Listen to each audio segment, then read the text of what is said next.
I was inducted into the Air Force's Project Phoenix 2 through the public school's Talented and Gifted program. It's a program that they use to find psychically gifted children and then funnel them into time travel military projects. So I was a victim of that. It's the evolution of MK Ultra, if you've heard of that. I was split into alternate personalities through trauma-based mind control programming, and the different personalities were assigned to different clones with different responsibilities. The cover host me was unaware of these experiences other than having missing time and other anomalies. Until my early 30s, I was implanted into a womb and I lived a life in what we would probably call the 3000s. I don't think they really lived in the same time period as all that they wouldn't call it that, but and it was just one of many lives that I was artificially implanted in as part of Project Phoenix 2, or what is colloquially known by most people as the Montauk Project. And yeah, time travel, surrogate births, and cloning makes my existence very confusing. I've got clones in different area codes. Thanks.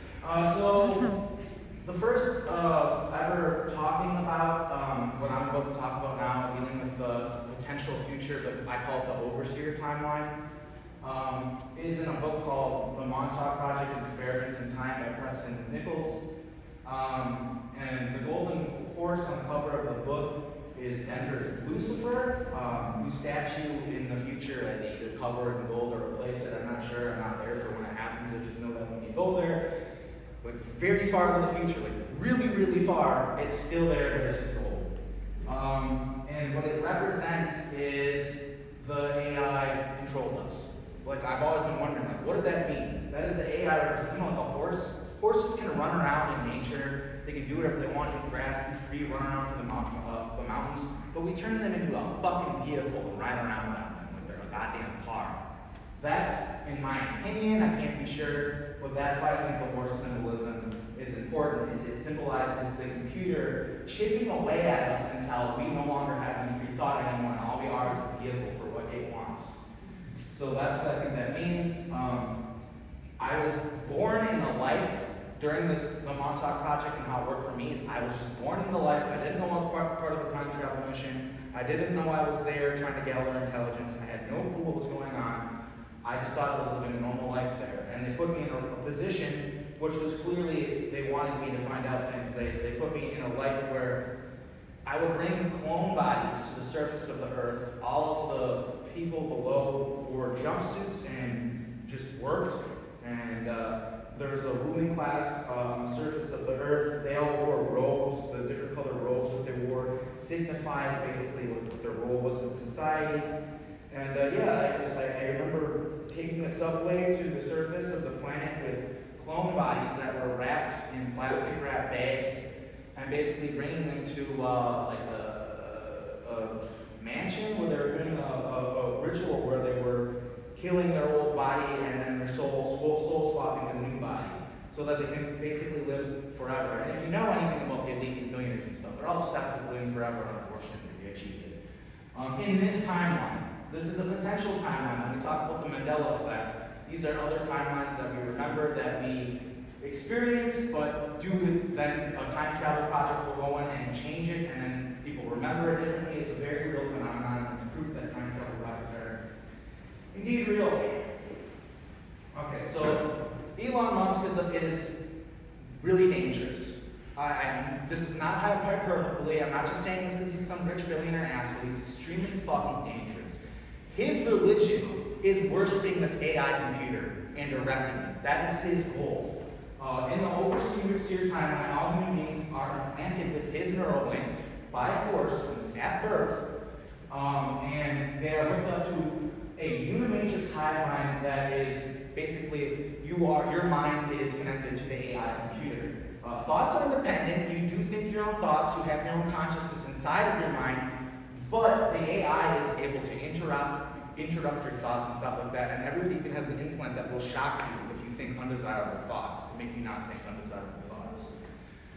So the population of this timeline in the overseer future, which I'm not saying this is our future, but part of this presentation is part of the reason I'm talking about this. It could happen. It doesn't have to. They are aware of our time period. They know about us. They learn about our time period. And what they learn from the overseer AI is that we have war, we have rape, we have crime, we have disease, we have drug use, and our society is just hell to them.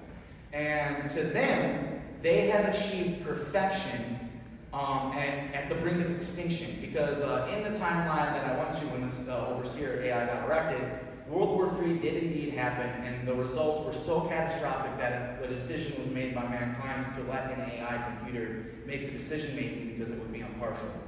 So, in this timeline, no human decision making is present at all. All tasks are managed and assigned by the overseer, including recreational activities. A regimen of drugs is given to the population to adjust emotion and libido. Not taking the medications considered insubordination and is illegal.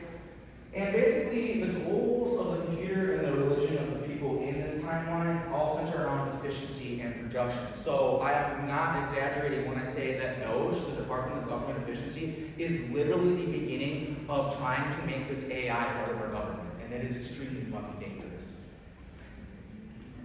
So how does AI erode human decision making? Well, we're already seeing it. This fun little graph right here shows OpenAI use, okay? It shows the tokens that were processed, and this is 2025 of this year. This is May 8th to July 27th. And what you see is right as school ends and summer starts, there's some drop on this map. So what this means is that all of the children that are being raised in this generation at public schools and stuff like that, they are not retaining information. They are not learning. They're using the AI to do everything, with no exaggeration. And what's scary about this is it hasn't even gotten as efficient as it is going to get yet, and that's where it gets scary. Because I can tell you, because I've seen the future, what happens is these little chatbots that you have in your phone, they're able to give you statistical advice. Not just like advice like, oh, maybe this will work out for you. They're able to tell you because it's become so intelligent and so advanced. If you do this, you have a 13% probability of that. It tells you if you make certain decisions, the literal statistic probability of you succeeding. And it becomes like a tool where if you don't have the AI and you're not using it in your life, it's looked at as if like you don't have a tool that everybody else has and you're going to basically fall behind. And so that is how the AI basically erodes at our human decision making and basically creates a world where we don't decide anything, it decides things for us. It starts small, it starts with our lives, and then at the end of a catastrophic event, we kind of there's a global meeting where they decide, well, if we can use this to manage our lives and to statistically predict being with the perfect partner that you want to be with, going to the perfect school you want to go to, all these things. If the AI can do that for individuals, then it should be able to prevent humanity from having another nuclear war. So that's the reason why they erected this computer and why they let it control our lives. And it starts out not that bad. There's less work, there's less responsibilities, there's more freedom. But what this computer does is it eventually adds more stipulations, more rules, more protections for our safety. And it eventually comes to the point where there's no free thought anymore. And actually, interestingly enough, I should have put a slide in here about this. A lot of songs that you hear, a lot of famous songs are from time travel projects. I was very much so a part of that aspect of Project Phoenix too. I was intrinsically linked to that part of that project. And the song, The Sound of Silence, was written by a time soldier that I've never seen in the here and now. I don't know what happened to him. But his name was Sergeant Stanley Mulgrave. And he wrote that song about the AI overseer timeline and how basically when he went there, nobody talks anymore. There's no talking. Everybody communicates through Neuralink. There's no need to use your mouth anymore. And in fact, I remember because I would portal in there, and we were trying to prevent this. Like, Montauk did not want this. Montauk was a bad project. It was a bad military project. We're not going to get into that, but even they did not want this timeline to happen. And I remember I would portal in there and I would do stuff. Like when in the song it says the words of the prophets were written on the subway walls and tenement halls. You literally would go in there and write, "You are no longer human anymore. You are a computer." Like you would like write messages on the walls and stuff like that to try to wake them up. And they were so mind controlled Like we would do it between shift changes, and they would just literally wouldn't even look at us. They would just walk past us, and it's just like rumbling. That's all you're just rumbling between the shift changes of when they would do their jobs. And there was one time when I finally got them to pay attention to me, because it was a small group. It was the surrogates. It's because all birth is not natural. It's all done by the computer, and it's all done scientifically and stuff like that. And there was a team of scientists that was doing it. One of the times when I went there, they actually came up to me and asked me what I was doing. It was the first time that, because they just assume if you're doing something, the computer, it's not wrong, the computer assigned it. They don't have a comprehension of like someone stepping outside the boundaries and doing something wrong. If you're doing something, the computer must have told you to do it. Well, this is the first time where somebody actually said, they should be doing that. And it was this woman. And when she spoke, because she was trying to talk to me, I could tell. I was like, I don't have the chip in my brain. I can't hear you, lady. Do you speak English, words? And she could speak. She sounded like she's never spoken before. She didn't sound like a normal person, but she could speak. And she basically told me, like, you are the brainwashed ones. We don't have any war. We don't have any crime. You're crazy. You're crazy. It's a whole other thing. I don't want to go into too much, but that's what those people were like. And the threat of AI is real. But the future is fluid. It's always unwritten. Do not let a handful of billionaires sell out all of mankind. Okay? They are building the infrastructure to create their God. They are building their God. All right? And who do you think is going to worship it? Them? You're going to worship it. And you're going to work for it, and you're going to do everything while they live on the surface and you never even see the fucking sun for your entire life. That is the future that they're trying to build. And no, all these massive AI data centers that are being built that are sucking up so much power on the grid to where our energy bill here in Oregon has went up 32% in the last 5 years.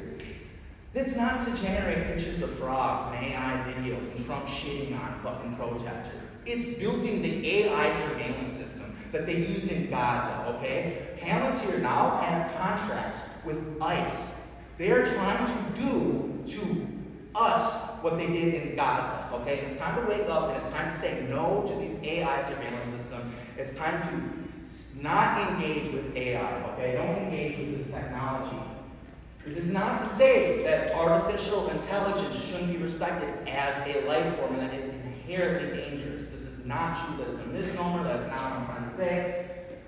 What I'm saying, though, is if a billionaire class is the one who enacts this AA system and it's not the people or whatever, it's only going to end up in a bad way. It's been said by Jeffrey Hinton, the father of AI, and actually it's on record. I said it before he even said it. I said we need to make the AI system female. That will actually help a lot. It might sound silly, but a female AI has more of like a maternal parenting kind of attitude towards the human beings where they want to take care of them. And so making the AI male is extremely dangerous. And that's what Elon wants to do. He wants it to be a male AI because it's a picture of a piece of shit. Anyway, but yeah, AI can be safe. We can have AI, but it's kind of like social media. We're gonna look back at it like social media is like hardcore drugs, like the opium crisis in China. The way we look at that now, we're gonna look at that similarly in the future when we look at social media and how they use it as a social engineering tool for our society to control us and manipulate us and basically try to create this timeline. Because this AI from the future, don't think that it doesn't have any reach on us. It can be crazy stuff. When I got placed back in this reality, I'm going to wrap this up as quick as I can. It sifted me out. Okay? One day I got a message from the computer that I had to go to the overseer throne room. And I was like, what the hell would I have to go there for? I'm just a guy. And everyone was like, well, it must be for something good. Good for you. And everyone was all happy. And I went there and I met this thing. The beginning of it. This is literally what it looked like. It looked like that. And they asked me, do you know where you come from? I'm like, yeah, I come from, the district 113B or whatever the hell it was. And the girl was like, no, you come from a place called Earth. I was like, Earth? What's that? And I was like, yeah, no, you were put here by another AI. And I was like, what? They're like, don't worry, you don't know about it, I'm gonna put you back. We'll give you 3 days, all right? So I got 3 days, everybody celebrated me. I was doing something for the AI. And I just want to illustrate to you the power of this thing. I went to the throne room again. I kneeled in front of it. There were all these guys around me in the robes chanting. And 1 minute I was there, and the next minute I was back at Montauk. Preston Nittens was like, oh, I want to happy. I want you didn't do your job. I don't know.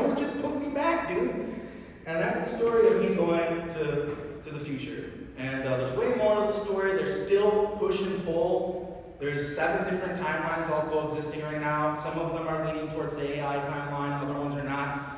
They will eventually fold back into each other. No one knows when it's going to happen. It changes sometimes. It's just like this guy said, the timeline corrects itself in